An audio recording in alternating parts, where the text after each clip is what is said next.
I'm pleased to announce that today's talk is the Dr. Alexander Kimenyi Memorial Lecture.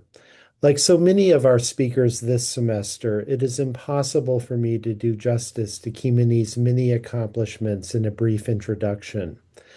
After earning a bachelor's degree from the National University of Rwanda, he came to UCLA as a Fulbright Fellow in 1971.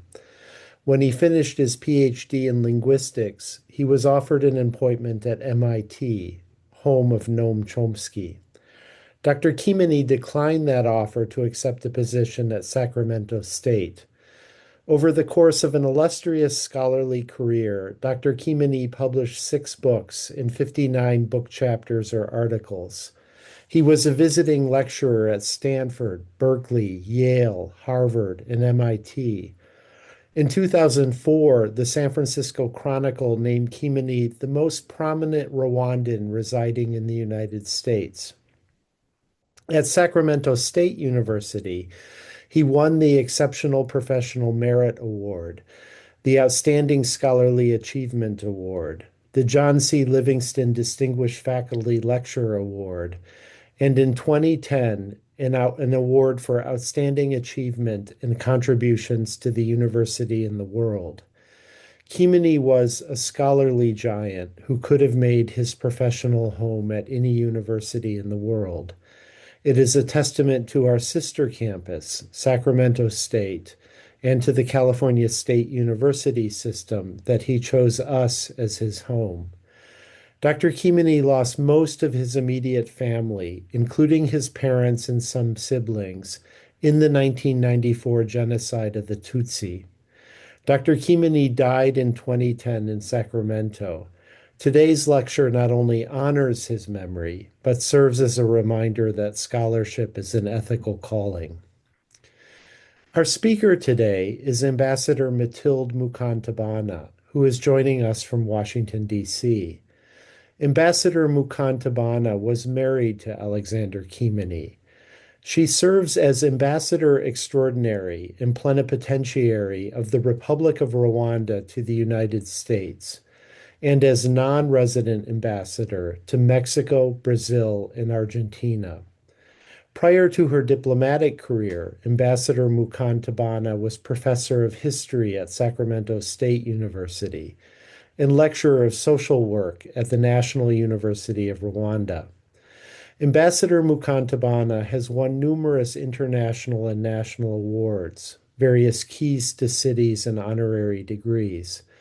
But I was most pleased to see that her official biography on the Rwandan Embassy's website notes that she once won the Crystal Apple Award for Best Instructor at Casumnes River College in Sacramento.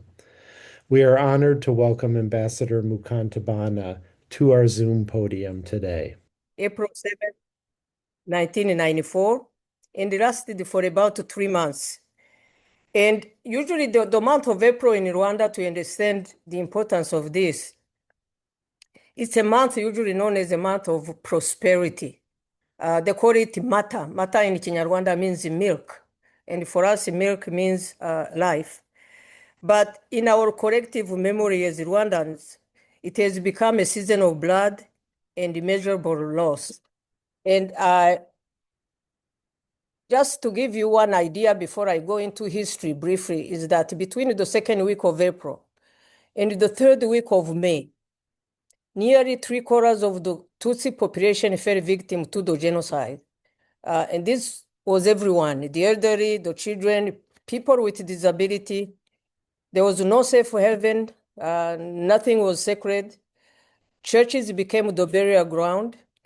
Teachers killed their students, neighbors turned against neighbors, families were torn apart. By the end of those 100 days, more than 1 million Tutsi had been massacred.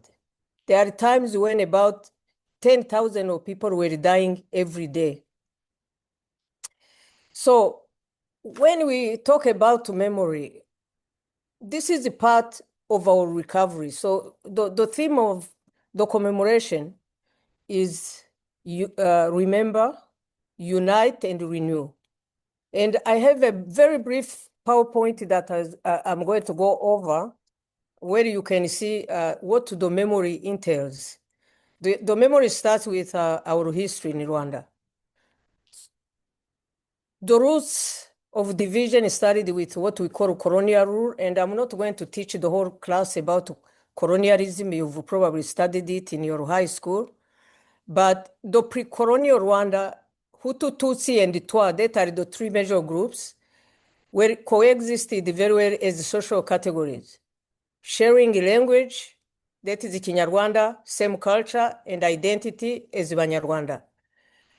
But then 1885, as you remember, Africa was divided into European countries. Initially, Rwanda became a colony of Germany. But when Germany lost World War I, it was put under the protectorate of Belgian colonialism.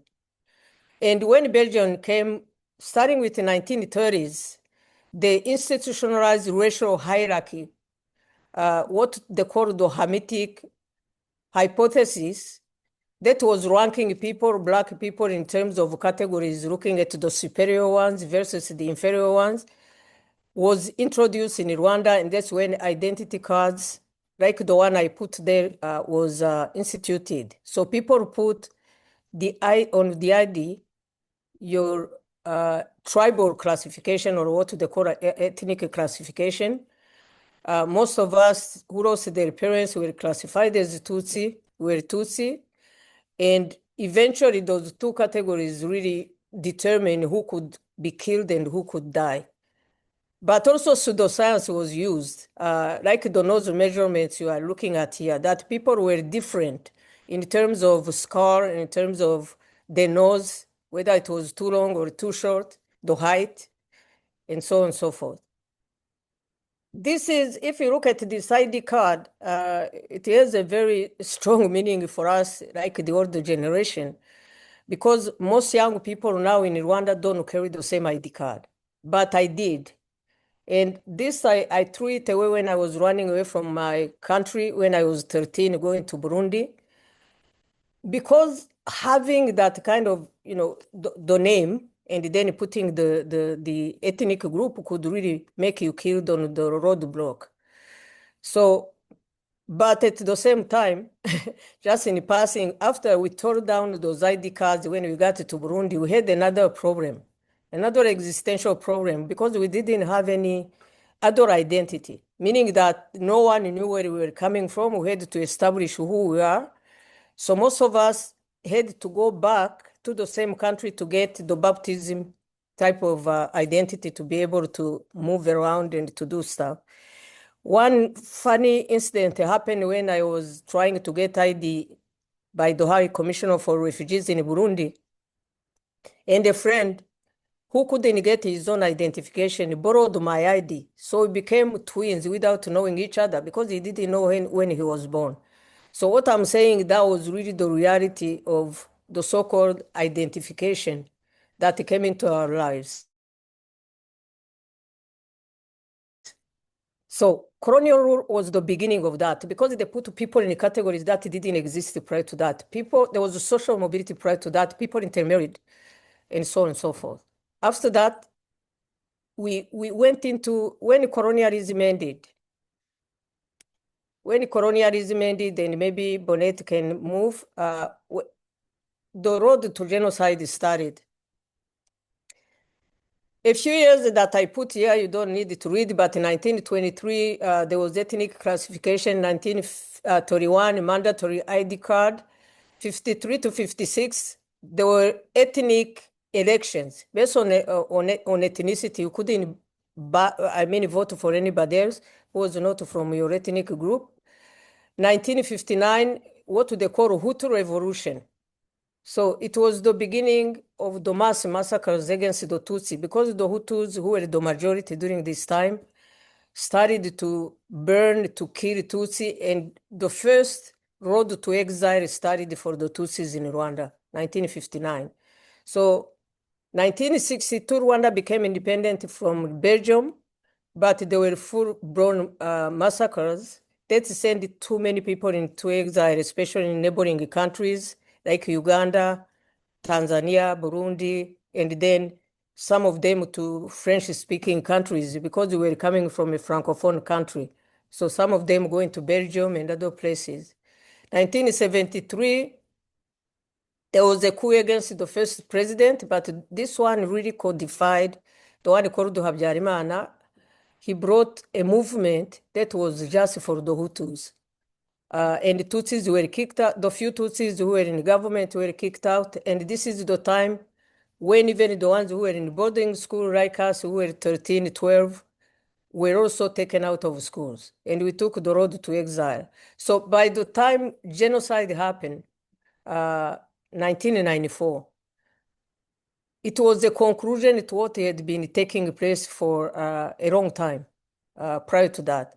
And this is why sometimes people will tell you it was an expression of mass violence because of the plane of the president had crashed, but it's not true. It had been prepared. The genocide was prepared over the course of many, many decades. So this is really what led to 1994.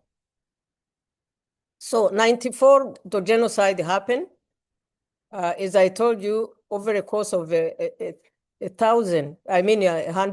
days, more than 1 million people were killed, mostly Tutsis, 100, and then there are other people who died during that time, whether they wanted to protect the Tutsi, but the genocide was targeting the Tutsi.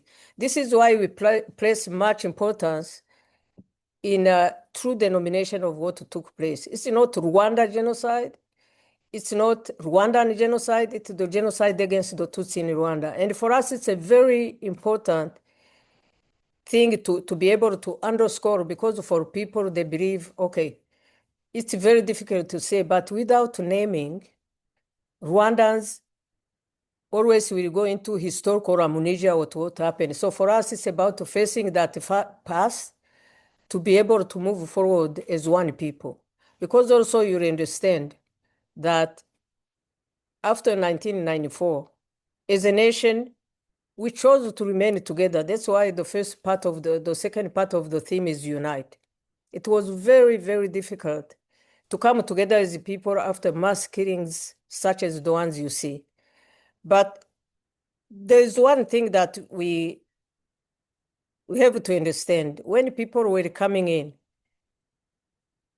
the world, or what we call the international community, had been standing by. There was UN troops in Rwanda. They didn't stop what was happening.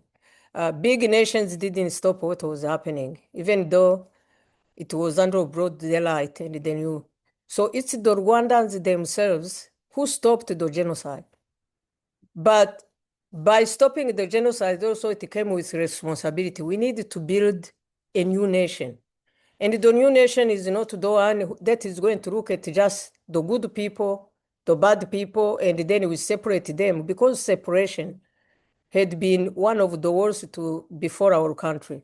So the decisions we took as a nation at the beginning, when we were faced with the incredible destruction, because maybe describing this wouldn't do justice by just saying more than 1 million people died. No, you have to understand that nothing remains secret.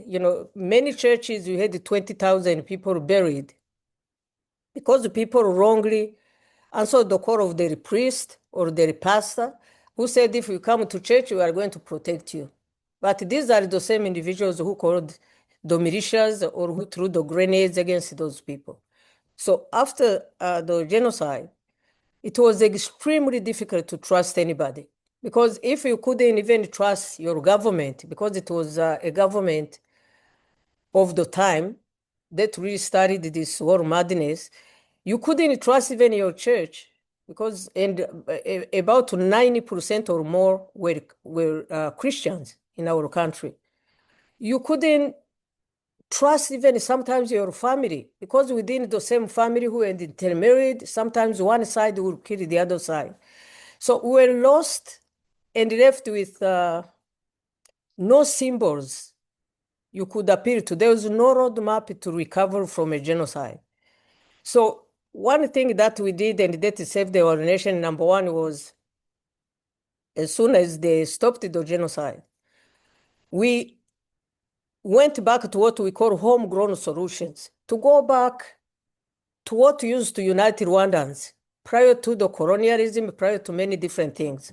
So one of the thing we realized that you couldn't unite without accountability. You couldn't. So we started with justice. Justice, I'm not going to go into many types of justice because there was the local justice, the traditional justice, like when you have judges and so on and so forth. But with the cases, because there were about 1 million people involved in the killings or who had done certain things, going through the regular justice would have taken 200 years. That's the evaluation by experts.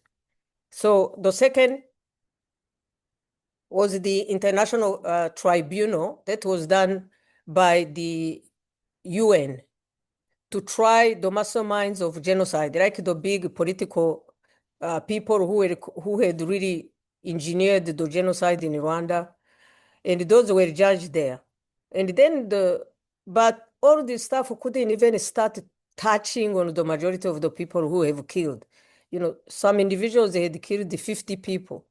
So what do you do? So that's when we went back to our own homegrown solution called the Gachacha courts. The Gachacha courts, what it means is on the grass. It's people, usually they would assemble in their communities, in their villages, and then they will start, they elected the people of integrity of all groups, and then they would bring witnesses. They brought this, but there was a training before to also classifying the crimes, what kind of punishment, if there's any. There are people who were given very light punishments if they were very young and so on and so forth. Because the importance of Gachacha was not so much just to punish. It was not just a punitive type of court. It was also a generative type of court where you are creating another society where people, after they pay for what they have done, but could also be integrated back into their community. And that's what we did. Gachacha courts went for many years and they were closed in 2000. But they were able to, what it did as students, especially if you are interested in some research, you go to Rwanda, when you look at the Gachacha courts, it gave us a closure, most of us. Because I can go there and I look at the case of who killed my parents, who killed my siblings, and you know who did and what happened, what kind of justice, if justice was given. So that was a very important thing. And then people were able to also ask for forgiveness. Some of them did. As we are speaking, there are the last cases of the people who were in jail for genocide who are coming out now. And where with some partnerships, we're able to have also almost a halfway house where they learn how to be, have an economic leverage once they come back, but also to reconcile with their communities they are finding. So it took a long time, but a couple of things we had taken. Number one, it was criminal to do revenge killing, because most people were, you can imagine, very angry. I knew who killed my parents, and many did. But the second one was also to erase the death penalty. We wanted a society that can be accountable to itself, but then eventually be able to get the chaff and grain and more the nation. So we took the high road to reconciliation by using homegrown solutions. I put a couple of examples. For instance, like Muganda, such homegrown solution, it's when this has really developed, it's when people come together. It has developed our country. Our country is one of the cleanest in the world because the people get together Saturday, they clean. But in cleaning and looking at the tangible effects of what they are doing for their communities, the reconciliation occur almost on organic level without having to say it. So we have many of these. Give a cow to your neighbor. The peace baskets when the women of the killers and the ones who have lost their husbands come together to weave, and then they get money. They are sold in the United States. If you go to Macy's or Costco, sometimes you find what they call the peace baskets coming from Rwanda, the most beautiful thing, but data are used also for that. But also more importantly, you see what they call Mutobo Reintegration Center. This is where the younger generations who killed, because there were many who did the killing, are there to be educated, but also to give them something more hope for the future and to see they benefit more by being, with their neighbors than by killing them. And the whole idea about teaching about what reconciliation means. What is it to become a true Rwandan? And the last one on that aspect I'm going to talk about is also the identity part of it. The categorization into Hutu, Tutsi, Twa had divided our community for so long, for many, many decades, that one of the things we took as a country, after an extended dialogue we call the national dialogue, was that we embrace what we call Ndu Munyarwanda. Ndu Munyarwanda meaning I'm Rwandan. So the new generation of Rwandans who are growing up now, whether their parents were killers, whether they are, but they know themselves as Rwandans. We saw the possibilities that the country can offer. So I believe this is really an important part of who we are. So reconciliation comes in the heart of what we have been able to do as a country. And also on what we call the renew part. The renew part meaning what were we able to do as a country that now at one point or another we are seen as the marrow of development in Africa, even coming from there. The main reason I was telling you about we couldn't have done anything without putting people in the center. We've gone through a remarkable transformation as a nation. Just to give you an example, even yesterday we are discussing like AI. Rwanda is in the forefront. We are, on the table to discuss this because of what we are doing into technology and many other things. This is not to brag. It's because of the efforts that were put together to bring people together and to think in terms of the nation. Right now, there was what they call the reconciliation barometer. We have what they call scorecard. Scorecard is to see how far Rwanda has come in many different fields, and last year in 2025, for the first time, it was done throughout the whole country because we are a decentralized country in provinces, in villages, and they ask the people the best thing they can say about their country. And most of them, 95%, said being truly Rwandan, that they feel really truly Rwandan. This is a big thing because they feel part of the experience that our country has embarked on. So this is where we are. Rwanda has transformed. We can show a couple of pictures to see that transformation. Technology in tourism, probably for people who look at those stuff, we have been hosting some of the major, even sporting events like the Tour du Rwanda. That is almost like a Tour de France. They are the same. We have Kigali Innovation City with partnerships, sometimes with United States. We have a campus, Carnegie Mellon, that established itself in Rwanda many years ago, and now has become also a center for a hub, anchoring Rwanda's vision, but also Africa in general. Because one of the things that we are trying to do for Rwanda is also open for our continent. Because the story of Rwanda is an African one, even though sometimes with certain particularities, but in Africa we have similar problems, even though sometimes it's not a genocide. So we are open.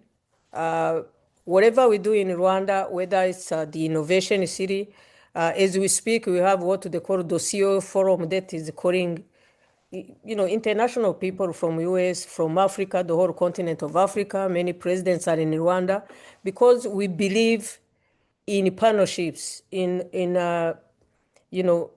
solidarity, in collaboration, like what we are doing right now.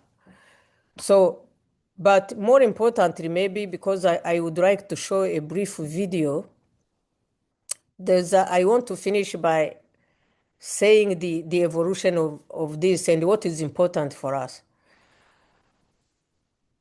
I want to talk about Rwanda in a global really reckoning because, as you know, UN a few years ago was able to make a proclamation of the genocide against the Rwanda, against the Tutsi in Rwanda, and they put a memorial of remembrance at the UN. As we speak this year, when we did our commemoration in Washington, D.C., for the first time, the United States actually made one of the best statements ever in terms of acknowledging the genocide against the Tutsi, but also helping in fighting against genocide denial and many different things. There's a whole statement. But more importantly, many states in the United States have moved to make those proclamations. I think I put a couple of them. There's one we just had in Texas, the state of Texas, one in Michigan, and then some senators and congressmen. I'm just showing you like some examples.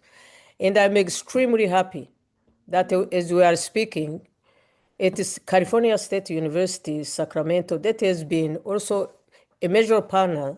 They've organized many different conferences in international conferences on genocide and the Holocaust, and I know many people from Sonoma have attended, many of them. But they are going to put that monument on campus to acknowledge the genocide against the Tutsi in Rwanda. So before I finish my brief presentation, I would love, if you can, to come and see and be with us, because we also have a genocide commemoration right after the memorial. So this is what we have been doing. But again, I want to thank Sonoma for standing with us throughout, and from the darkest to the brightest. And we would like to even broaden the scope of our collaboration as we move forward. Thank you again. I'm going to listen to your questions. There are many things I could have said, but I prefer that maybe we exchange on this. Usually I brought a couple of people with me, but some of them were traveling, so they couldn't make it to the lecture series. That's why I also brought that brief video, because it will give a scope on some of the things that usually they cover when we come as a group. So thank you so much. This is Rwanda today, a country transformed over the past 30 years. This new Rwanda has been forged out of the ashes of the 1994 genocide against the Tutsi, an event that shocked the world. Our story offers a warning of what can happen when political leaders preach division and hatred triumphs over humanity. But it also tells us what can be achieved when a determined people fight together for unity and reconciliation.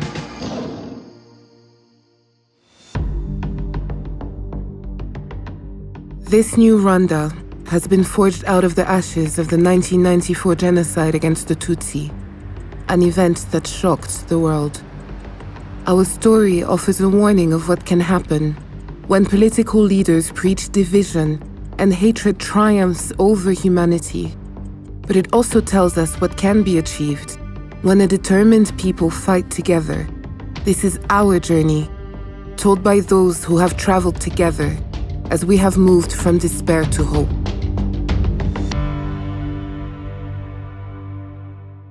For much of the world, Rwanda first existed in 1994. And yet, our story starts long before this.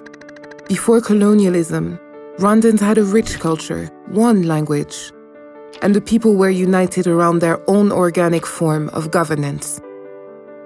This all changed when colonial powers chose to control Rwandans by ethnicity, creating division and conflict where none had existed previously.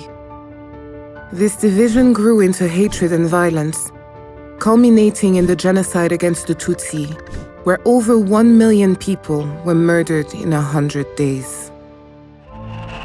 ukabona interahamwe zirirukanka zambaye amashara zaba zifite ubuhiri zifite imipanga aho mu isoko zibyina nta ukanda burende bahiga abatutsi mbese mu buryo bukomeye.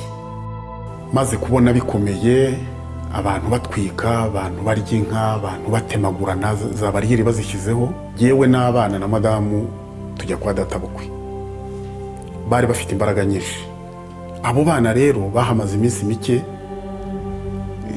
hanyuma musaza wa madamu se wabo uvindimwe na se n'abandi b'abavandimwe babo nibo bafashe iya mbere nta wundi wivanzemo babajyana muri Nyabarongo barabaheka baragenda babata muri Nyabarongo barangije barataha. Muri Genocide 94 banyiciye imiryango yanjye mu bana 9 nabyaye hasigayemo twana tubiri. Abana ba Mariya babiri n'umugabo wa Mariya aho bose badusanze kuri bariyeri twe turagera kubica. Abagabo bacu babazamuye mu ngo bababwira ngo tugende tujye kwirinda ariko bo bazi ikigiye kuvamo. Bahera ku mugabo wanjye kuko bari kuri liste bahita bamutsinda aho ngaho haruguru y'urugo gato barabarashe babamurashe amasasu umwe aravuga ngo nuyusha mbaye hanuyu. This genocide was long planned by the government of the time, who used education and the media to divide Rwandans, creating the conditions for the genocide to happen. The preparation of the genocide and of the 100 days of killings happened in full view of the world, who stood by, watched, and did nothing. No one came to Rwanda's rescue. The killings were only stopped when the Rwanda Patriotic Front overthrew the genocidal government. From that moment, Rwandans began the long, hard road to recovery, healing, and reconciliation. Mu mwaka wa 2004 nibwo nafashe icyemezo cyo gusaba imbabazi Mariya. Mfati umwanzuro numvaga mvuga nti se wenda yaba ntari namusanzeyo kuko numvaga mfite ubwoba. Nkongera nkavuga nti se ubundi amaherezo yazaba yahi. Ngize amahirwe rero ubwo nuvuga ngo Mariya asanze ariyo. Nibwo namubwiye nti uko biri kose urabizi ngiye ndi mu bantu nyine bakwiciye ariko noneho ndagira ngo umimbabazi. Byagiye bigenda gahoro uko dusabana uko duhura uko tuvugana uko twigishwa hace mu nyigisho nyinshi cyane ntabwo byari byoroshye. Hari ahantu neza nemereye neza ko imbabazi yazimpaye narangiye ngira ku isantere ahantu mbambonye Mariya naramuhamagaye turasangira mbona aremeye turasangira muri ngiye uwo munsi numvise aribwo nafunguwe numvise aribwo mvuye muri gereza. To heal the wounds of a nation where neighbors killed neighbors, and even some family members turned on each other, the new Rwanda had to find a way to deliver justice for the victims, which could manage the scale of the crimes, and could also heal the torn social fabric of our society. So, we turned to our history for the answer. We set up Gacaca tribunals, a traditional form of community justice where citizens elected Inyanga Mugayo, men and women of integrity in their communities, who heard almost 2 million genocide cases. This not only ensured that justice was delivered, but also established the truth of the killings. Reconciliation could begin at last. Gacaca zimaze kugeramo abaturage tugakorana bari bafunguye bakaza bagashinjanya kanaka uwe kanaka twajyanye mu gitero we kanaka twajyanye mu gitero ngo kuko abakoze genocide ngo kuko bagaragaye. Abenshi ro muri Gacaca byatumye bamenya uko ababo bishwe barihangana baravyakira bamenya naho bajuguwe. We asked that the genocide survivors make huge sacrifices by putting aside their desire for retribution in favor of forgiveness and reconciliation. And we asked all Rwandans to leave the ethnic divisions in the past and embrace a future of Ndumunyarwanda, where we are all Rwandan. Nabaga muri CNRD naje mfite ipeti rya General de Brigade kuyo dufata icyemezo tukava muri CNLD tukaza mu Rwanda nuko twari tumaze kumenya neza ko leta y'u Rwanda ifite gahunda nziza yo kunga abanyarwanda, ikangurira abanyarwanda aho bari hose batahuke mu mahoro, kandi waza ikakwakira neza nk'umunyarwanda, ugatura aho ushaka utuje utekanye nta kibazo gihari. Muri RDF igihe mazemo nabonye nta vangura ribamo, umuntu akora akazi ashinzwe nta kindi. Rwanda is still a work in progress. It is up to the next generations to learn the true story of our past, to protect against genocide, denial and hate, and keep the memory and the lessons of our history alive. En fait, le négationnisme est en pleine expansion sur Internet, sur les réseaux sociaux, puis sur Twitter, Instagram, Facebook, TikTok. Le discours n'a pas changé. Certaines personnes vont par exemple prétendre que le génocide n'a pas été planifié, mais que les gens se sont mis en colère et ont commencé à tuer. Il faut qu'on soit plus nombreux à protéger la vérité, à protéger l'histoire du génocide contre les Tutsis sur ces plateformes-là. We have made progress across every sector, creating a secure and ambitious country which offers opportunity and hope to all Rwandans. byahindutse ni byinshi nyuma ya jenoside yakorewe abatutsi. Umwana ariga akabona buruse atitawe ngo n'uwo kwande. Ndi umukobwa ukora mu bijyanye n'ubuvuzi ndetse nkaba ndi no muri siporo kandi byose nkambikora neza. Rero umwana w'umukobwa icyo bamubwira ni uko turashoboye muri rusange, ibyo twajyamo byose dushoboye kubikora neza, ndetse turanahagarariwe hirya no hino kugeza ku mudugudu, turahagarariwe n'ijwi ryacu rishobora kumvikana. For our friends around the world, we thank you for continuing to stand with us and ask you to share Rwanda's story and what we've learned about division and reconciliation at a time when the world seems increasingly more fractured.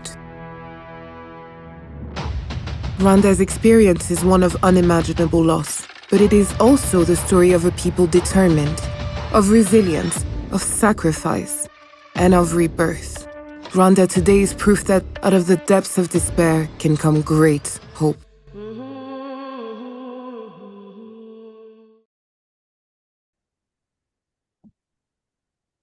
Hello, my name is Aiden, and my question has to do with the way this genocide was conducted. Because as we learned through some of our readings, genocide was not just a kinetic conflict where people rose, or like neighbors rose against neighbors and used just machetes. There was also major government like assistance in committing this genocide. To what extent was the government involved in some of these smaller areas of the country relating to genocide? Thank you so much, Ethan. The government of Rwanda during that time really oversaw the whole planning of the genocide, because throughout there were not minor, I wouldn't call them minor killings, but there was a time when the people known as Bagogwe were killed in Rwanda, and then most people started to see the killing of the Tutsi by 1990. And this is why there was a war in 1990 of the people what we call the Rwandan Patriotic Front, eventually that ended the genocide. Most of the groups that were fighting against the genocidal government were coming from foreign countries, because I told you about those movements of refugees that were living in neighboring countries, especially in Uganda. So most of these people were coming to protect the people in Rwanda who were Tutsis who had stayed, because as much as we had left, even myself, I was living in a foreign country. Otherwise, I would have died. But our parents, most people were still living there. So when the war started, the whole machinery of starting to have, and these were used pretty much even to say the final solution against the Tutsis. Remember, almost using the same terminology like what was used during Nazi Germany during that time, during the Holocaust. So they started to train what they call interahamwe. Interahamwe were young people, especially young people in all the villages or jurisdictions. They were trained, calling them, they were the patriotic young people who are going to defend the republic when it was necessary. But they were given arms. You know, one thing that maybe sometimes people don't talk about, like the importation of machetes in Rwanda sold. You know, they're like 100%, 100 times what the machetes used to be. Usually they were used to cut, you know, to cut the, you know, stuff in the fields when they were planting, doing this. But they imported the machetes, they brought grenades, and in each of the villages, they started also to dig holes. Mass graves already were dug throughout, meaning that the preparation was ongoing. And then on the 6th, when you know, one of the major part, you know, enabler during the genocide was also the media. What we call the media of genocide during this time specifically was the radio. They were calling on people to start working. So working became synonymous with killing. By using your machetes, you are going to be doing this. But this was under the direction of the high levels of government, starting with the military, starting with the government. But also, if you've heard something I needed to tell you, last week, as we speak, the former First Lady of Rwanda, who had constituted the whole killing field in Rwanda, with her brothers who were in the military, who were doing this and that, her case is again back to court in France, even after all these years. So it was a machine, a killing machine that was put in place by the government, and they knew. So once the plane carrying the president fell, that was the message to start killing. This is why people were saying that actually the extremists who didn't want any peace agreement between the new group coming in and the former government were the ones who killed the president, so they would start the genocide. So every single place, the radio went on and said, start working. You know, we lived in the south of the country, but even children knew what it meant. You know, the kids who have been, under the propaganda and the big tour of the radio that was known as the RTLM. So this is where we can go, but it was a project of the government during that particular time. It was not by the real people out there. It was the government. My name is Tyler. I'm a student of electrical engineering at Sonoma State. I wanted to ask, in the current day, what are Rwandans' relationships with the ethnic categories?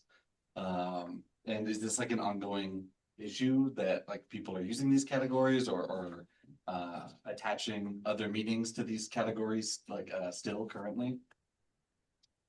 Thank you so much, Tyler. That's a very important question. So that was a decision we took a long time ago, especially being mindful of also the other victims, like carrying the burden of what your parents have done.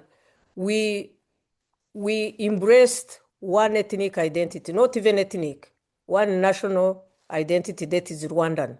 So this is why our identity card carries Rwandan, our prospects, whether employment, no one is looking at your ethnic group.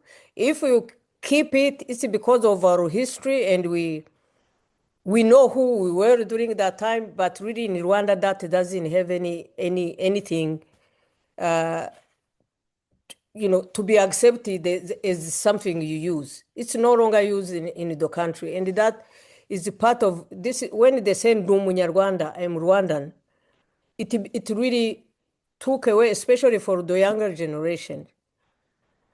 There are some, unless they tell them, they don't even know all those stuff that took place. But because we face this, and this is why we say we have to tell it for what it was. Because by saying this group was killed because of this and that, they understand better than if you say Rwanda killed Rwanda. Yeah, we were Rwandans, we were killing Rwandans. But there was a definite group that was targeted because they were targeted for genocide. And the group that was targeting also was known. But the division and the blending of our identity is what we went through this whole, when we talk about reconciliation and all the things we have done, it was also part to drive that identity that we are Rwandans. And as Rwandans, we are facing the same history, but also we are mostly to move forward.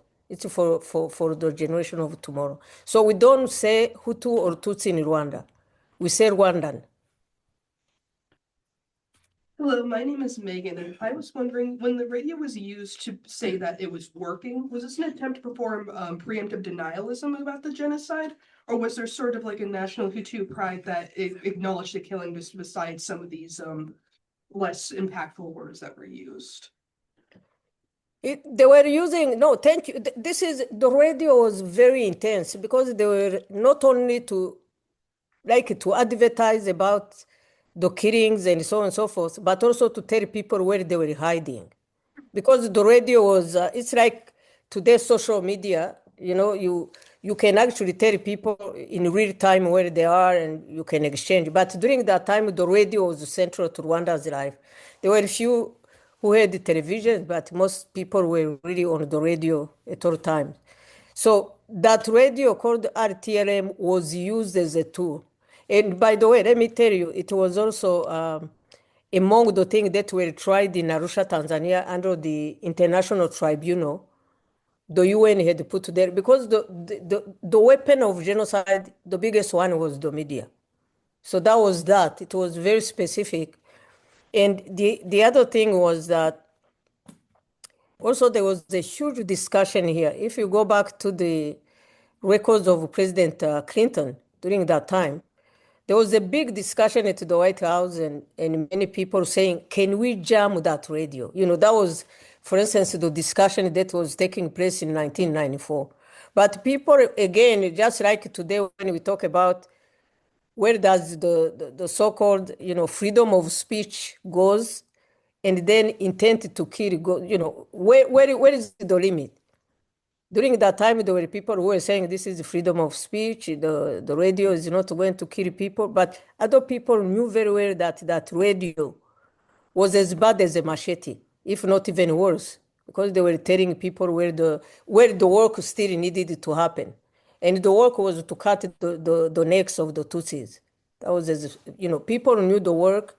Even now, when they use the word in Rwanda, sometimes it evokes the very bad time during the genocide. Hi, I'm Leah. You talked a lot about kind of the local tribunals and everything, but I was wondering, did the UN International Tribunal help with reconciliation just like the local trials did, or was it more just kind of as a show to symbolize justice and reconciliation? I mean, it was limited in a sense, because even now we have residual mechanism that didn't catch some of the people who were supposed to, to be tried under the International Tribunal. Even at the UN right now, we are talking about it, including getting the documents of that time. There are some of the people still active here who were the prosecutors from the United States who were part of this genocide trial.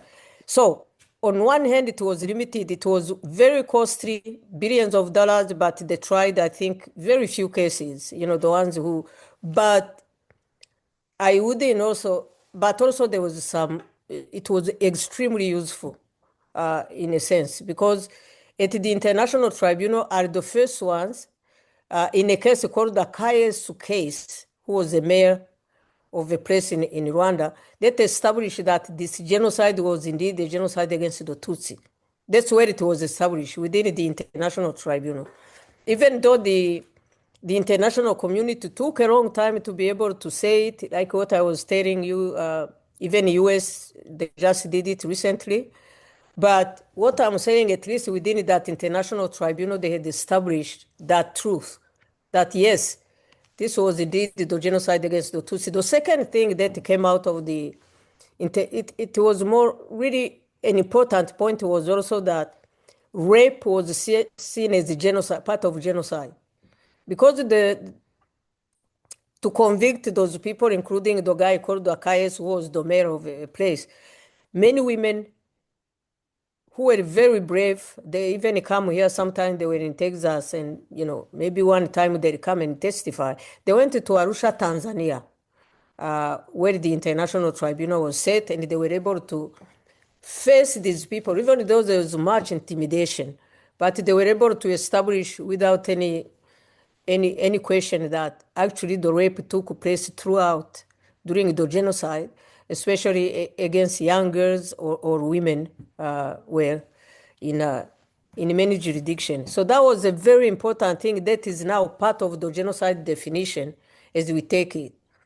Other concepts came out of that international tribunal, even though sometimes they are not really, implemented, like what they call the responsibility to protect.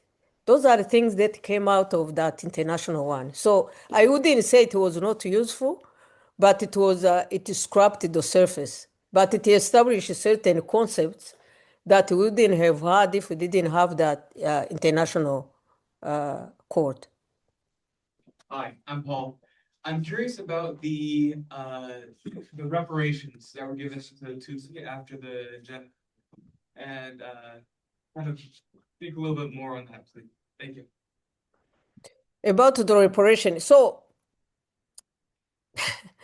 quite frankly, I wouldn't say there was any reparation, and that's why some countries at one point refused to use the word, because if indeed the people had known, and then they could have done many different things at one point, they were afraid also some lawsuits were going to come. But reparation per se, it's really, for us, it's more on a government perspective. We try to fend or to mend the fabrics of the lives of survivors, because most of them, like for instance, we establish funds with it's like inheriting even what a bad government has done, but we try to account for what the genocide survivors have been through. But as far as international organizations are concerned, I wouldn't see any kind of reparation that has taken place. And I don't think, even now, we never, because there are many who try to bring the lawsuits. There are quite a few, several Rwandans who were working for international organizations even during this time. And people from those countries will come when people were faced by being killed, but they would take their own people from their own country and left the people working for them in a place where they died in front of their eyes. So those are people who were saying, how could an organization I was working with my colleagues, and you knew very well there was impending death in front of me, but you abandoned me in this place. There's a place where the Belgian, a school in Kigali, when hundreds of people were killed in front of the UN troops, in front of these people who were leaving the country. So it was reparation, to tell you the truth, I wouldn't. Reparation is at least to accept what happened. If the world is going to learn anything from Rwanda, that would be reparation enough for us. And not also engage in revisionism and denialism. That is also part of the world we live in. That would be, for me, reparation more than any like a financial or other type of reparation. Hi, Max Martin. So we've spoken in this class a bit about the denial of genocide in other nations like Turkey, America, and Israel. And I was wondering, could you speak a little more about how Rwanda has combated denial about the genocide against the Tutsis? Yeah, thank you for the question. And I think maybe I also, it would be wonderful to exchange on this thing, but that's what we fight against every single day, because, we live in a region that is not, where what happened in Rwanda in 1994 still has some effects in the region. One thing, let me give you this example, and to understand the extent of denialism that we have in the region. So 1994, 1 million people died, 3 million leave the country. And the majority of the people, especially the ones who had killed the people in Rwanda, the militias, went to DRC, Congo, today's DRC. and they took their weapons. There's nothing left in Rwanda. And they went to camps on the border of our country. So 1995, 1996, they were still intending to come back and finish off what they had started. But there were major wars between the two groups and my country. But going forward, so for 32 years, the group known as FDLR was the armed group that had taken hostage the communities where they ran to DRC and were recruiting. And these are people who are still kind of a threat for our security. And this is why we ended up in Washington signing a peace agreement with DRC, because we had to agree on things moving forward. So there's that group that is a threat. But with that, even though the genocide stopped in Rwanda, but the genocidal ideology is with them. And they took it to where they went. So if you look, for instance, at the narrative and the rhetoric that is coming from that region, in another country, it's anti-Tutsi, it's anti-Rwanda, and it's anti, again, to think about us in a certain way that we are not. Because what they took from home, there are some who came back. Because after 1996, what we tried to do was to open the door to people who wanted to come back, go through the teaching, and then resettle back. In our military, the military that ended the genocide was, it was kind of integrated. The former army was integrated in today's army through the reconciliation. So they are back. There are people who came back. But the ones who stayed in those countries are still carrying that. So within the region, we have the denial of genocide that is very strong, very strong. Then the supporters of those people also carry it, whether ideologically, you find it in certain institutions, or people who are supporting the people who live in those countries. So it's broad. It has expanded, especially with the social media. Social media, once you start all this thing, whether you deny the Holocaust or genocide or whatever genocide, Armenian and so on, you'll see that it's even more lethal because it goes to young people who have never followed anything, who don't maybe even know the history that took place during that time, but they carry the poison. So it has expanded. This is why, also that's why people fighting against genocide ideology is the time to really regroup, because we can do a lot to stop it, the denial. But it doesn't come from one group. It doesn't come from just Rwanda. It comes from a collective of people who understand what it means. Once you deny one genocide and we go back to what it was, you are leading the way to the other genocides. So, Ambassador, with your permission, I would like to switch gears a little bit. I'm conscious of the fact that for my students here, students in the classroom at Sonoma State, they're in the process of becoming. So for all of them, their professional careers lie ahead. And I wonder if you could speak a little bit about what it's like to be a diplomat. Is this an enjoyable career? Would you recommend this to students? I undoubtedly have a few students in here who are toying with the idea of taking the Foreign Service exam. So what is your professional day like? That when you become an ambassador, you are a jack of all trades and a master of none. You do everything. I mean, as I told you yesterday, I was talking about AI. The day before I was, at a commemoration, then you go to other places. But what is enjoyable for me, so for a diplomat, is to try to really create friendships, but also to get all the good thing you can get for your country. If you are representing a country, you represent it in many different areas of its life, and what they choose, like economic, we do economic diplomacy. And just to let you know, right now we are extremely happy about the partnership we have with California.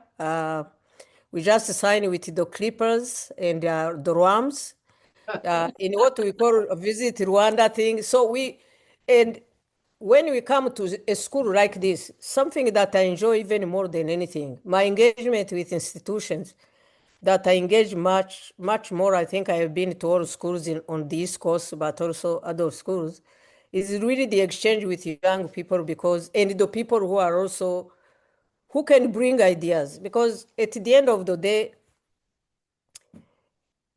what we do as a country, for me, it's not so much about bringing just economic thing to our country or partnerships that way, but it's about ideas. Even when we're talking about the meaning of reconciliation, the meaning of many different concepts that are foundational for us, we learn from other people. And I can say, for instance, what I have become as an ambassador. There's a ton of stuff I learned from Sonoma State. So I'm saying that I think what I find that is the quality of being a good ambassador, number one, is to be ready to learn and to continue learning. You don't stop when you get to the job you are doing. That's the biggest thing, to be open. And then the second thing, especially when you are, I say it maybe for myself, you have to have agility, because sometimes, I became ambassador I've been in Washington for quite some time, but a change in administration will change also the way you deal with the administration. So that sense of being, agile, I think is very important in becoming that.